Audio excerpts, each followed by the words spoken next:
तो आज मेरा सौभाग्य है कि मैं यहाँ आ सका और आप लोगों को मैं कुछ कहना चाहता हूँ। जो भी बात मैं लोगों से कहने की कोशिश करता हूँ, मेरे हृदय में यही इच्छा रहती है कि कैसे हम लोगों का जीवन सुधरे, हमारे जीवन में आनंद आए। हम बहुत कुछ पाना चाहते हैं, परंतु जो कुछ भी हम पाना चाहते हैं अपने जीवन में, अगर उसमें आनंद नहीं है तो वो कोई काम का नहीं है। लोग खाने के लिए जाते हैं, खाने की जरूरत पेट को है, शरीर को है, परंतु उसमें भी हमको आनंद चाहिए। उसमें भी हम चाहते हैं कि हमको मजा आए। लोग हवाई जहाज में उड़ते हैं, उनको मालूम नहीं है कि जब वो हवाई जहाज में बैठे रहते हैं तो कितनी खतरनाक जगह में बैठे हुए हैं। 1 इंच दूर ऐसा टेम्परेचर है -57 डिग्री सेल्सियस, और अगर वहां पहुंच गए आप तो ज्यादा देर जीवित नहीं रह पाएंगे। परंतु लोग 1 इंच दूर बैठे हैं ऐसी जगह से जहां की वो जी नहीं पाएंगे, परंतु अपनी कुर्सी पे बैठे हुए क्या ख्वाब देख रहे हैं? हमको एंटरटेनमेंट चाहिए, हमको मज़ा चाहिए, हमारी फ्लाइट अच्छी होनी चाहिए, हमको खाना चाहिए, हमको कुछ पीने के लिए चाहिए। ये हम करते हैं क्यों? क्योंकि मनुष्य को आनंद की जरूरत है, पर ये हमको कोई नहीं बताता है कि असली आनंद क्या है। असली आनंद किस चीज को कहते हैं? हम अपना घर बनाते हैं, उसमें हमको आनंद चाहिए। हम सफर करते हैं, उसको हमको आनंद चाहिए। आनंद आनंद आनंद आनंद आनंद आनंद आनंद। और जो सबसे जरूरी है हमारी जिंदगी में, उसका नाम जानते हैं आप? उसका नाम है परमानंद, परम आनंद। जो कुछ भी आनंद मनुष्य इस पृथ्वी पे बनाने की कोशिश करता है, वो है परमानंद। अगर हम अब यहाँ आए हैं और ये साहित्य का एक मेला है, डिवाइन मेला है। कई राइटर्स हैं, कई लोग हैं जिन्होंने किताबें लिखी हैं, मैंने भी लिखी हैं, उन्होंने भी लिखी हैं, अपने भाव प्रकट करने की कोशिश की है। परंतु इसका मूल चीज क्या, इसका मूल कारण क्या है कि हम औरों की जिंदगी के अंदर कुछ ऐसी बात ला सकें कि उनके जीवन में उन्नति हो, उन्नति हो, बढ़िया हो। अब आज की बात तो हम नहीं कर सकते हैं, AI है, सोशल मीडिया है, पता नहीं क्या क्या उटपटांग चीजें हो रही हैं। सच्ची में कहना पड़ेगा कि एकदम से उटपटांग चीजें हो रही हैं। परंतु क्या इस माहौल में भी वेद व्यास जैसे बैठ के जिन्होंने लिखा, वाल्मीकि जैसे लिखा, तुलसीदास जैसे लिखा, यह भारत की सभ्यता के साथ जुड़ा हुआ है। और उन्होंने ये सब क्यों लिखा?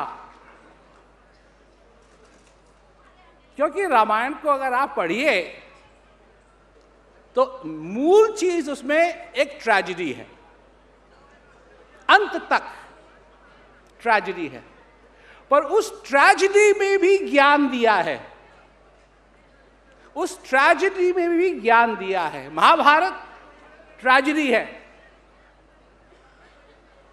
और जो ट्रेजेडी है उसमें भी ज्ञान भर दिया गया है।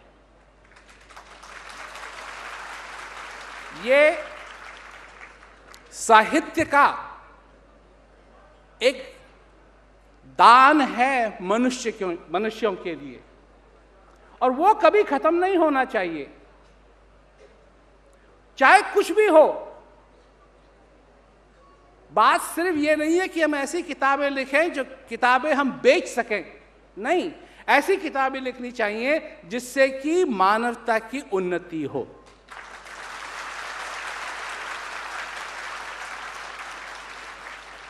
मैं पॉलिटिक्स की बात नहीं कर रहा हूं,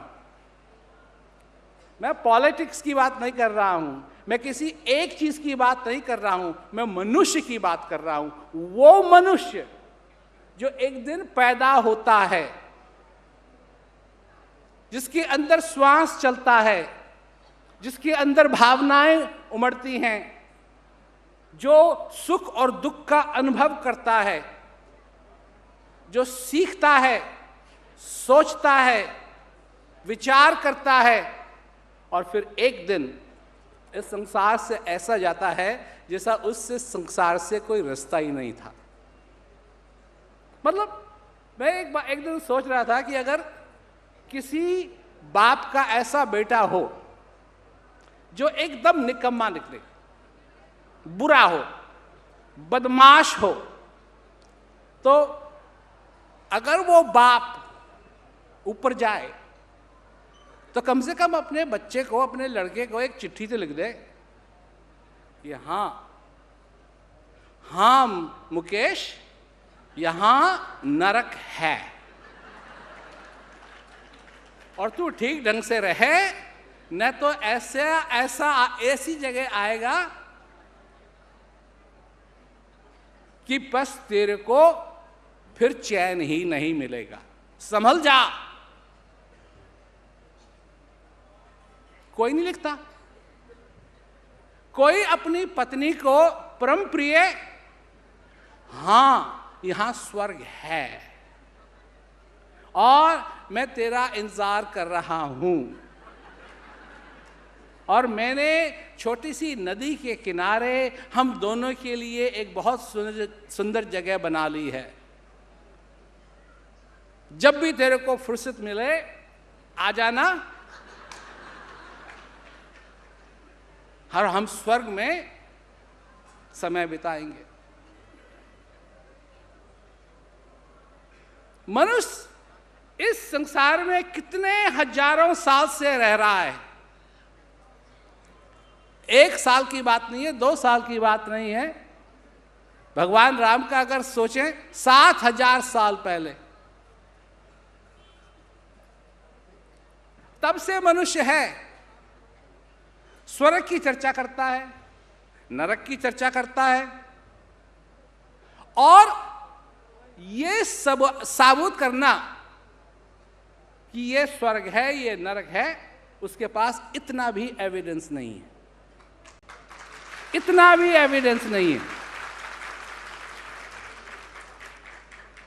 परंतु विश्वास सब करते हैं, हाँ हाँ हाँ, और एक दूसरे को जब गाली देते हैं तो क्या कहते हैं? जहन्नुम में जा।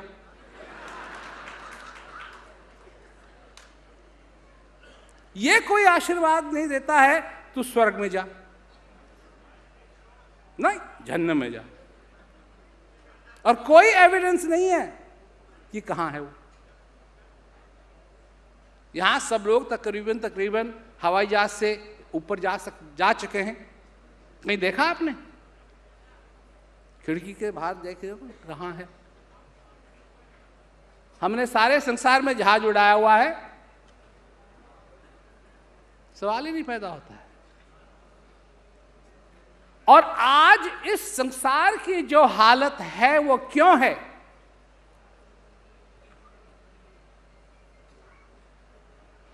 क्योंकि ये मौका है हमारे पास जब तक हम जीवित हैं कि हम यहां स्वर्ग बनाएं।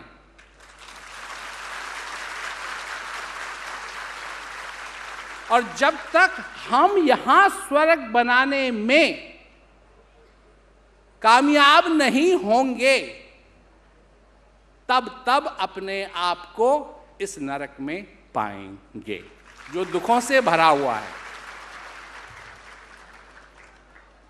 यहां भाई भगवान दुख देने के लिए नहीं आता है, यहां हम एक दूसरे को दुख देते हैं, यहां हम एक दूसरे को दुख देते हैं। भगवान को आने की कोई जरूरत नहीं है। एक दूसरे की जो तौबा बना रखी है हम लोगों ने, वो हम ही कर रहे हैं एक दूसरे के साथ। कौन किसको मारता है? कोई भाला क्या कहते हैं आकाश से आता है, या हम ही उठाते हैं? हम ही उठाते हैं, हम ही मारते हैं। ये जो नरक बनाया हुआ है, ये हमारा ही बनाया हुआ नरक है। और ये जो भी वर्णन है नरक का, उन सब वर्णनों से ज्यादा खतरनाक है।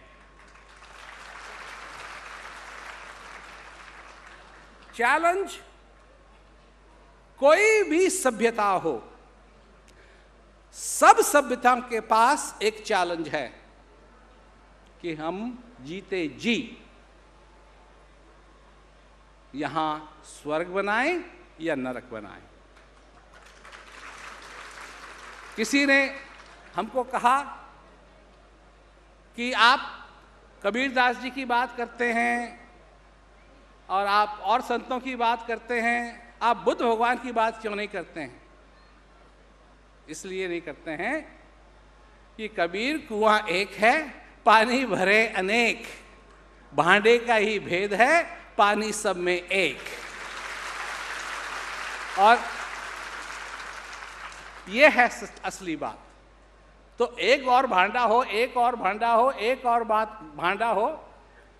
संतों ने तो एक ही बात कही है और हम उस एक बात को अनेक बना रहे हैं। हम बनाते हैं अनेक। संतों ने जो समझाया है वो हमारी उन्नति की बात समझाई है और उसको बदलते हैं हम, उसको गलत बनाते हैं हम।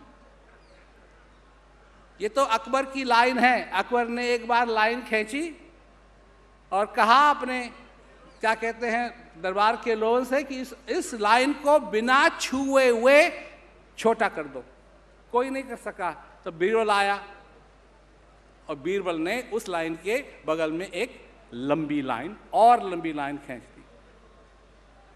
जब खींच दी तो वो जो पहली वाली लाइन थी वो अपने आप छोटी हो गई। ये हो रहा है, कोई और लाइन खींच देता है, कोई और लाइन खींच देता है, कोई और लाइन खींच देता है। ये माइक्रोफोन और करते क्या हैं? ये वो आवाज जिससे कि हमारी सोसाइटी में बेचैनी फैले, उस आवाज को ये एम्पलीफाई करते हैं। आपके कान में क्या पड़ा, इसके जिम्मेवार आप नहीं हैं। आपके कान पे कौन सी आवाज पड़े, इसके जिम्मेदार आप नहीं हैं, परंतु आपके खोपड़ी में क्या बात जाए, इसके जिम्मेदार आप हैं। ये तो वो वाली बात है ना कि गाना बजे, ये आप पे निर्भर है किस गाने पे नाचेंगे। हर एक गाने पे नाचा नहीं जाता है। जो गाना पसंद आए, जिसकी बीट पसंद आए, उस पे नाचेंगे। तो ये आपकी जिंदगी है, हमारी जिंदगी है, मेरी जिंदगी है, आपकी जिंदगी है। और इसको बर्बाद मत करो, इसको बर्बाद मत करो, क्योंकि एक दिन सबको जाना है। वहां श्वेता जी खड़ी हुई हैं, वो इंटरव्यू लेंगी हमारा।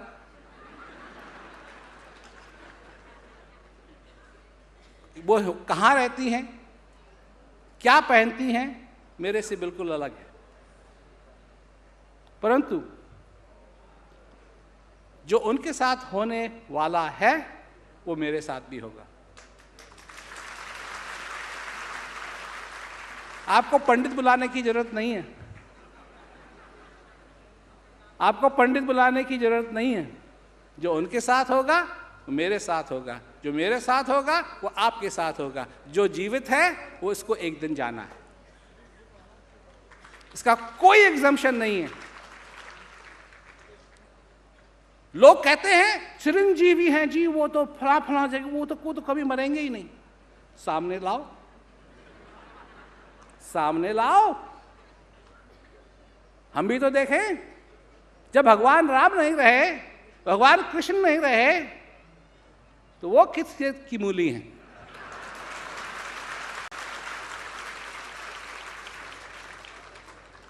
तो ये बात है, समझने की बात है।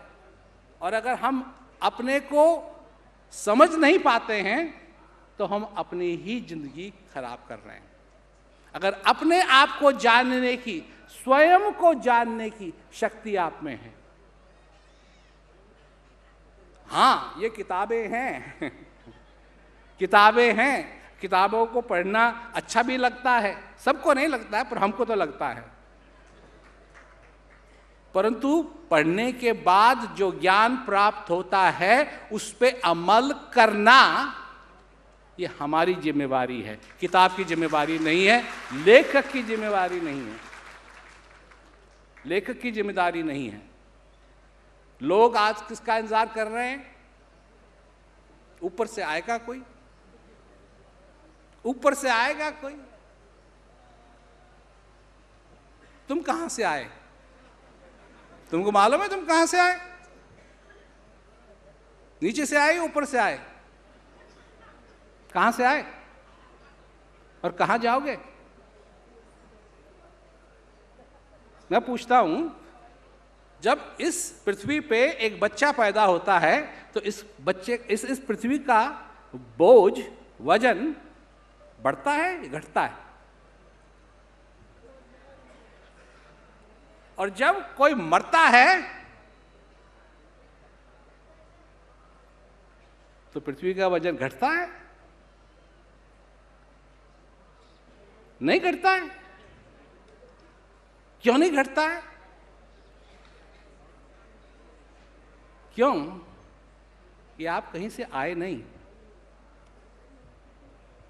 यहां से आए हो, यहां से आए हो। और कहां जाओगे? यहीं जाओगे। ये जो शरीर है किस चीज का बना हुआ है?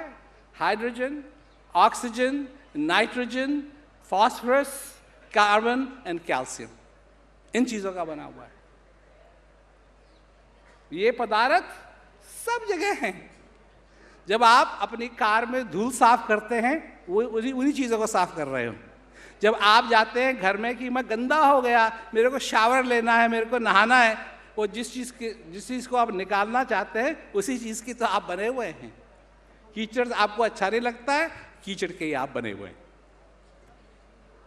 तो भाई मेरा तो सिर्फ ये कहने का मकसद है कि ये जिंदगी मिली है, इसको बर्बाद मत करो। आपका बहुत बहुत धन्यवाद।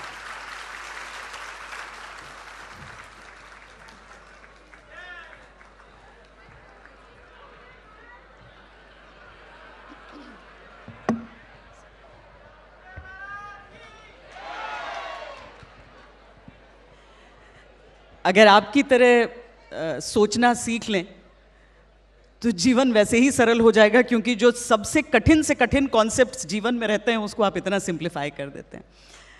मैं जिस सवाल के साथ शुरुआत करना चाहती हूँ प्रेम रावत जी, वो ये है कि आपने कहा कि आंतरिक शांति मनुष्य का जन्म सिद्ध अधिकार है। बिल्कुल।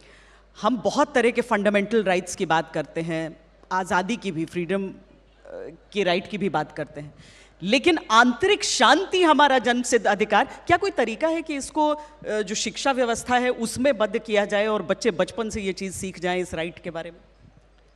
देखिए, आपके घर में खाना बनता है, उसके लिए तरह तरह के पतीले हैं आपके पास, तरह तरह के स्पाइसेस हैं आपके पास, तरह तरह की चीज़ें हैं आपके पास। जब आपको दाल बनानी होती है तो उसको भिगोया जाता है, धोया जाता है, भिगोया जाता है और उसको पतीले में डाला जाता है, उसको उबाला जाता है। अगर आप जूस बनाना चाहते हैं तो आपके घर में जूसर भी होगा। संतरे का जूस बनाना है, क्या कहते हैं, नींबू का जूस लेना है या कोई भी चीज़ लेनी है, हर एक चीज़ का अलग अलग तरीका है। दुनिया की बातों को समझने का तरीका है एजुकेशन, बाहर सीखना। उससे अंदर की बात नहीं समझ में आएगी, उसको आप इनकॉर्पोरेट नहीं कर सकते हैं। अगर आप दाल को फ्रूट जूसर में डालें तो काम बनेगा नहीं। जूस जूसर के लिए है, पतीला दाल पकाने के लिए है। तो ये सारी बातें समझने की होती हैं कि जो अंदर की शांति, अंदर की जो चीज़ है। देखिए, आप गैलरी में जाइए, आपको वहाँ हजारों फोटो मिलेंगी, लोगों की फ़ोटो मिलेंगी, फला फला फला फला फला फला फला फला की फ़ोटो मिलेंगी। पर जब आप आईने में देखेंगे तो आपको और लोगों की फ़ोटो नहीं मिलेगी, आपको अपना चेहरा दिखाई देगा। अपने को समझने के लिए आईने की ज़रूरत है, कैमरे की ज़रूरत नहीं है। अपने को समझने के लिए आईने की ज़रूरत है, अपने को देखने के लिए आईने की ज़रूरत है। इसीलिए अब जैसे मैं कहता हूँ लोगों से, मैं कहता हूँ कि भाई तुमको जनरेटर खरीदने की क्या ज़रूरत है, अपने घर में सूरज की फ़ोटो रखो और जब बिजली चले जाए तो वहाँ से रोशनी आती रहेगी। अगर मैं ये किसी को कहूँ तो लोग कहेंगे बेवकूफ़ आदमी है। और हम करते क्या हैं? वो भगवान को अंदर तो ढूंढते नहीं है, फोटो टांग लेते हैं, इसी से काम चल जाएगा। कैसे? आपको रसोई घर की क्या जरूरत है? रसोई घर इतना बड़ा होता है, काय के लिए? तरह तरह के जो आपको पदार्थ पसंद हैं उनकी फोटो आप दीवार पे टांग दो, जब भी भूख लगे उनकी तरफ देख लेना।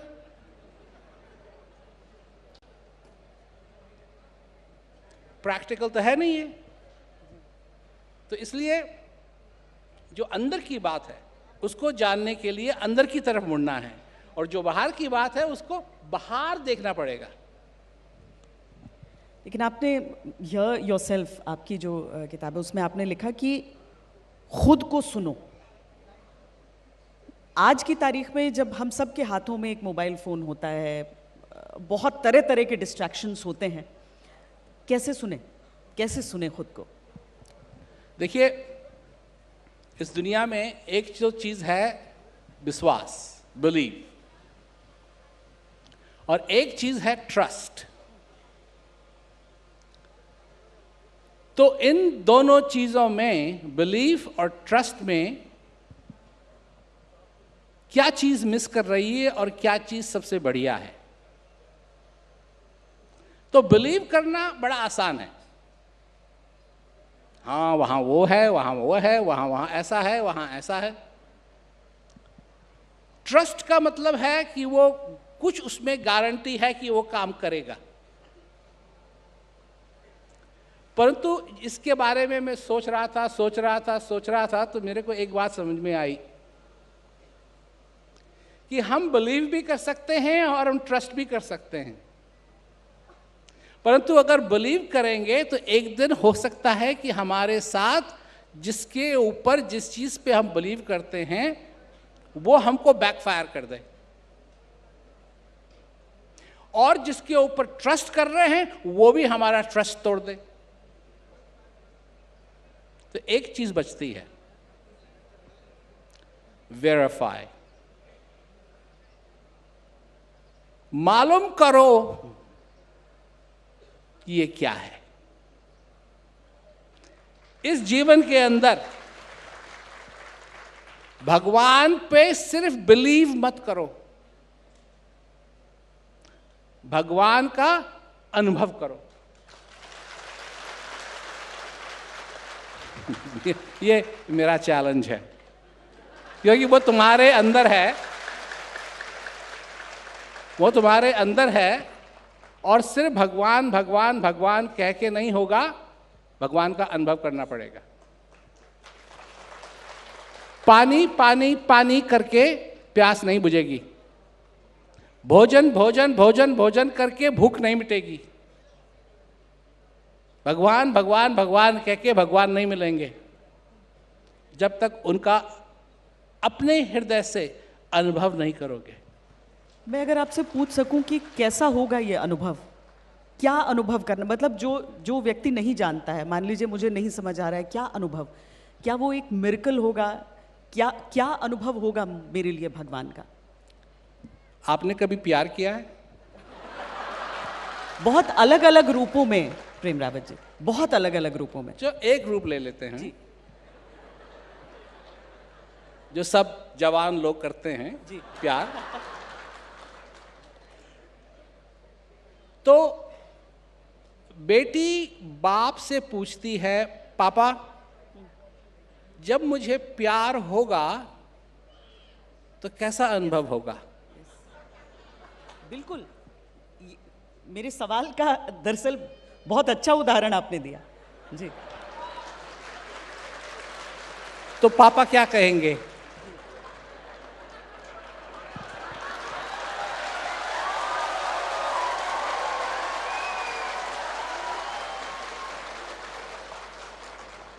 पापा कहेंगे, बेटी जब तेरे को प्यार होगा तू जान जाएगी। इसका कोई फॉर्मूला नहीं है, इसका कोई फॉर्मूला नहीं है। किस गाने पे आप नाचेंगे आप नहीं कह सकते। गाना बजने लगेगा और आपको पसंद आया तो आप नाचने लगेंगे।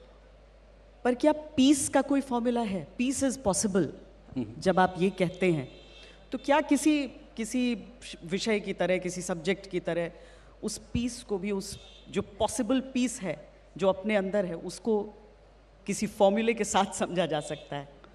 नहीं, फॉर्मूला नहीं, उसका एड्रेस क्या है? हाँ। पीस का एड्रेस क्या है? पीस का एड्रेस है आप। मेरी पीस का एड्रेस हूं मैं, आपकी पीस का एड्रेस है आप। यहां जितने लोग बैठे हैं सबके पीस का एड्रेस है वो लोग। अब एड्रेस बता दिया मैंने, अब उस तक पहुंचोगे कैसे? तुम किस ओर भागते हो? किस ओर भागते हो? बाहर की ओर भागते हो। तुमको अगर टॉयलेट पेपर चाहिए तो दुकान में जाते हो, तुमको दाल चाहिए दुकान में जाते हो।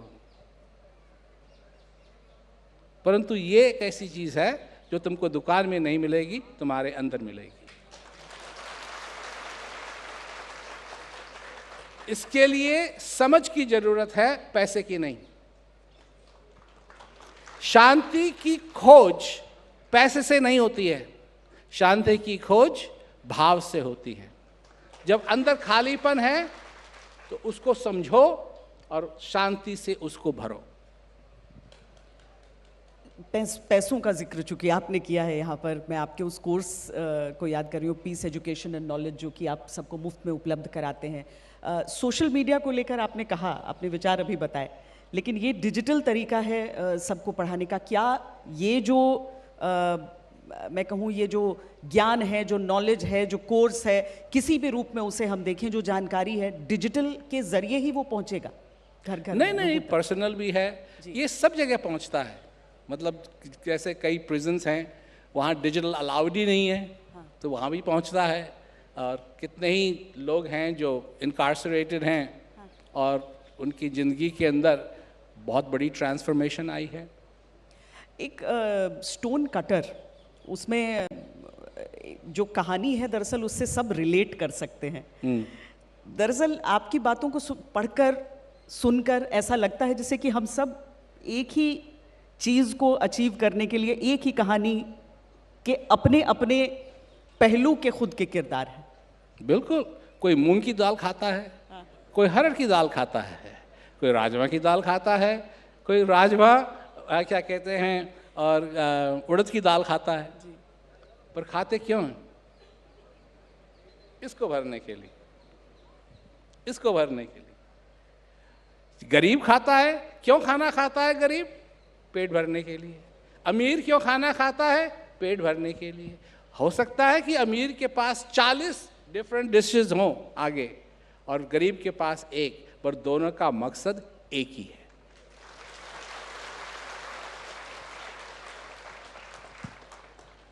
कैदियों के साथ जो उनका जो प्रोग्राम चल रहा है आपकी तरफ से, आपको लगता है कि उनके अंदर आंतरिक शांति जगा पाना, क्योंकि हम कहते हैं ना कोई अपराध करके वो जेल गए हैं, वहाँ पर बहुत तरह के प्रिजन रिफॉर्म्स सबने देखे हैं, किस तरह से कैदियों को का दिमाग कहीं लगाया जाए, योग करवाया जाए, बहुत तरह की चीज़ें हैं। लेकिन ये जो कोशिश है आपकी तरफ से प्रेम रावत जी, ये संभव है और क्या ज़्यादा कठिन है? तेलंगाना में 5 जेल बंद हो गई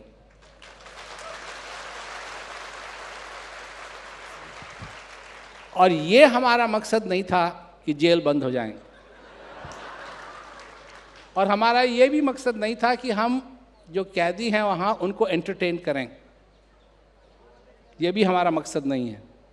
हम ये चाहते हैं कि वो ये जान जाएं कि वो कौन है। जब मनुष्य ये जान जाता है कि वो कौन है, तब उसको साफ साफ दिखता है कि वो क्या उसकी जीवन के अंदर संभव है और वो क्या पा सकता है, क्या कर सकता है। ये न जानने की वजह से वो उस जेल में गए, और अगर वो उस जेल से निकलेंगे तो इसकी क्या गारंटी है कि वो जेल वापस नहीं जाएंगे। ये बहुत लोग समझते हैं कि अगर जेल में एक बार आदमी चले गया तो वहां से सब सुधर जाएगा और फिर सब वापस नहीं जाएगा ना। जेल में एक बार जाने के बाद और भी बुरी बुरी चीजें लोग सीखते हैं जी। और जैसे ही जेल से बाहर निकलते हैं, थोड़े दिन बाहर रहते हैं और फिर वापस जेल के अंदर जाते हैं। तो इस साइकिल को रोकने के लिए ये पीस एजुकेशन प्रोग्राम है। पर ये स्कूल्स में भी है, क्योंकि वहां भी लोग कंफ्यूज होते हैं। तो स्कूल्स में भी है, हॉस्पिस में भी है, पुलिस में भी है, आर्मी में भी है, सारे इंस्टीट्यूशंस में तकरीबन ये है। सबसे मुश्किल रहता है ना खुश रहना, लेकिन आपका जो छेद वाला पॉट है, पॉट विद द होल, वो भी खुशी से भरा रहता है। बिल्कुल। ये कैसे होता है? क्योंकि खुशी मनुष्य के अंदर से आती है। हम सोचते हैं कि चीज़ें हमारी जिंदगी के अंदर खुशी लाएंगी, हम सोचते हैं कि और कोई हमारे जीवन में खुशी लाएगा, पर हमारे जीवन में असली खुशी लाने वाला और कोई नहीं है, सिर्फ हम हैं। ऊपर से नहीं आएगी, नीचे से नहीं आएगी, दाएं से नहीं आएगी, बाएं से नहीं आएगी, अंदर से आएगी। इंटेलिजेंट एग्जिस्टेंस, सचेत रहना, ये सारी चीज़ें, ये सब एक दूसरे से जुड़ी हुई चीज़ें जो आप सिखाते हैं। जो ये नोटिफिकेशंस की दुनिया है कि आप बैठे हैं और आपको हमेशा लगे कि मेरे मोबाइल पे क्या आ गया नोटिफिकेशन, उसमें कैसे सचेत रहें? देखिए, एक बात है, बड़ी सिंपल सी बात है, आपका ध्यान कहाँ है? Where is your attention? आपका ध्यान कहाँ है? माँ का छोटा बच्चा अगर चरपाई पे लेटा हुआ है, सो रहा है, तो वो अपने घर के काम कर रही है, पर उसका ध्यान कहाँ है? जहाँ बच्चा सो रहा है जी। तो मतलब ये है कि वो और चीज़ें कर सकती है, बर्तन धो रही है, क्या कहते हैं, कपड़े साफ कर रही है, कपड़े लगा रही है, ये, परंतु ध्यान उसका वहाँ है जहाँ होना चाहिए उस बच्चे के साथ। अगर हम ये बात न भूलें, अब आपने देखा होगा लोग अपनी कार चला रहे हैं और फ़ोन पे बात कर रहे हैं या SMS कर रहे हैं, परंतु ध्यान कहाँ होना चाहिए कार चलाती समय? रोड पे, फोन पे नहीं, रोड पे होना चाहिए। अगर रोड पे है तो इधर उधर कर रहे हैं पर रोड पे है, ठीक रहेंगे। परंतु अगर आपका ध्यान रोड से हट गया फिर गड़बड़ होगी। करिए जो आपको करना है संसार के अंदर, पर एक चीज पे ध्यान दीजिए जो आपके अंदर है।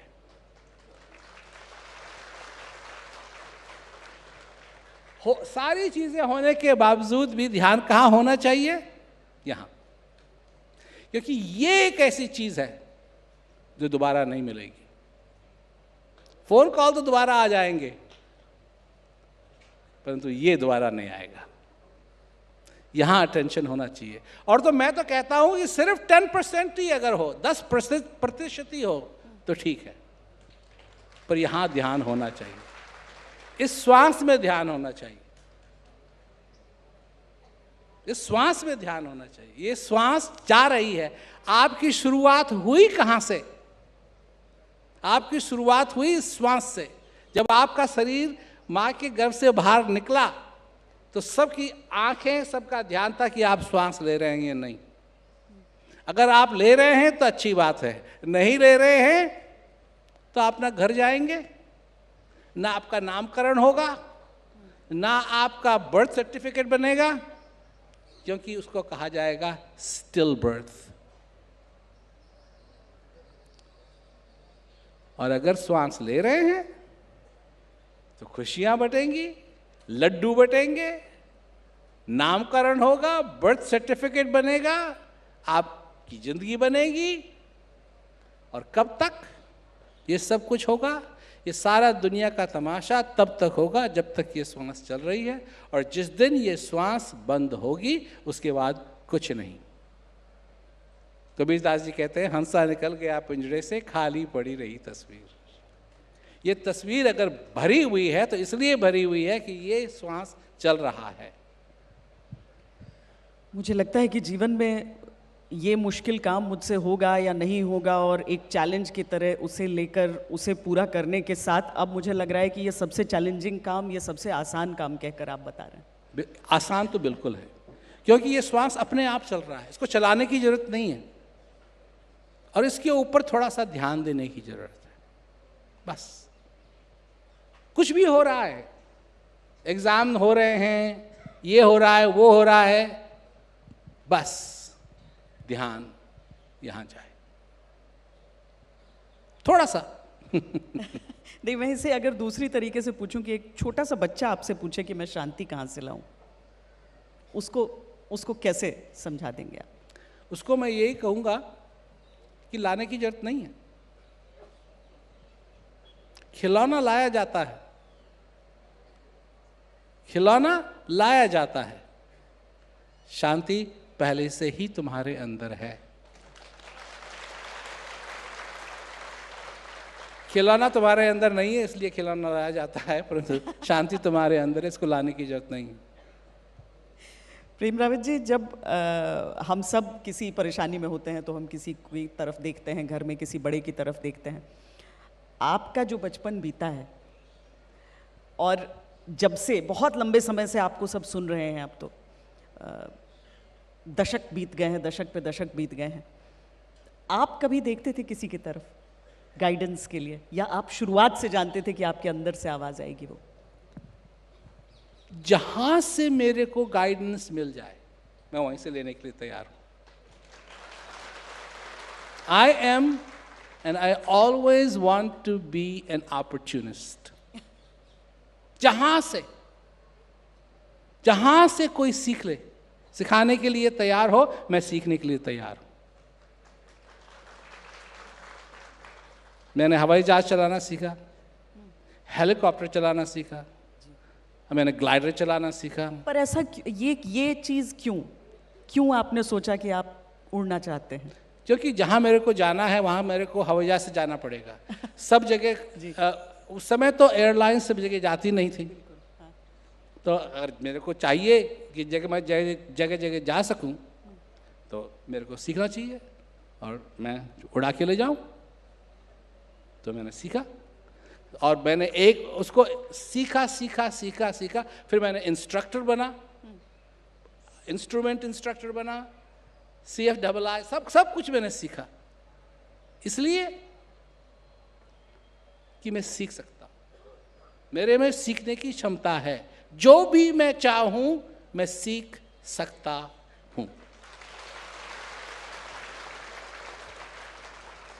मैं बुरा भी सीख सकता हूं और अच्छा भी सीख सकता हूं, और अगर मैं ध्यान दूं तो मैं अच्छा सीखूंगा, और अच्छा सीखूंगा तो मैं और लोगों को भी अच्छा सिखा सकूंगा। और कोई आपसे बुरा करे ना तो? हाँ, कोई आपसे बुरा करे, आप अच्छा सीख रहे हैं, अच्छा सिखा रहे हैं, पर उसमें कोई आपसे बुरा करने आए, क्योंकि ये हम सबके जीवन में होता है कि हम अच्छा कर रहे हैं, हम भाई सबको खुश रखें, सच कहें, जितनी अच्छी चीज़ें हमने बचपन से सीखी हो मान लीजिए, लेकिन कोई आकर जानबूझकर आपका बुरा करे, तो फिर क्या हम गांधी जी के सिखाए रास्ते पर चलें कि दूसरा गाल आगे करो? eye for an eye and the whole world will be blind. Right. So इसीलिए मेरे दरवाजे पे लॉक लगा हुआ है,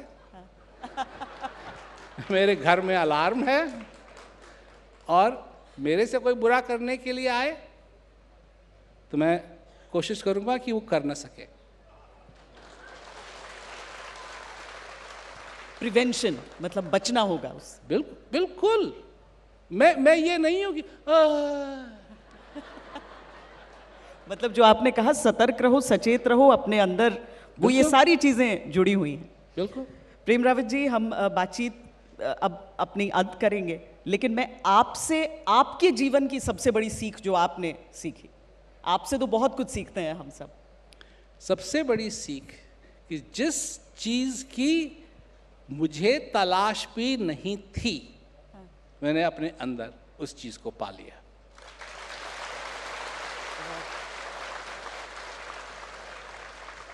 मेरे पिताजी ने मेरे को एक ऐसी चीज सिखाई जिसकी मेरे को तलाश भी नहीं थी, और मैं सीख गया, और आज मैं उनका आभारी हूं, क्योंकि उस चीज की मेरे को जरूरत है। मेरे को तलाश करने की जरूरत नहीं है, क्योंकि मैंने अपने हृदय में उस चीज को पा लिया है, और मैं उसी चीज को जो मैंने पाया है लोगों तक पहुंचाने की कोशिश कर रहा हूं। मैं यही चाहता हूं कि जो मैंने सीखा है वो भी सीखें। ये सीख है सबसे बड़ी। बहुत सुंदर। साहित्य का जो सबसे अच्छा पहलू होता है वो ये कि जो अच्छी भावनाएं, अच्छे शब्द, अच्छे विचार, अच्छी बातें, और मुझे लगता है कि साहित्य आज तक जो हमारा साहित्य का महाकुंभ है उसकी शुरुआत इससे बेहतर और भला क्या हो सकती थी। बहुत बहुत धन्यवाद प्रेम रावत जी, बहुत धन्यवाद।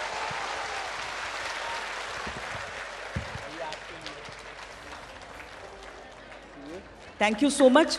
वेक अप टू लाइफ, ब्रेथ। मैं जागूंगी अब।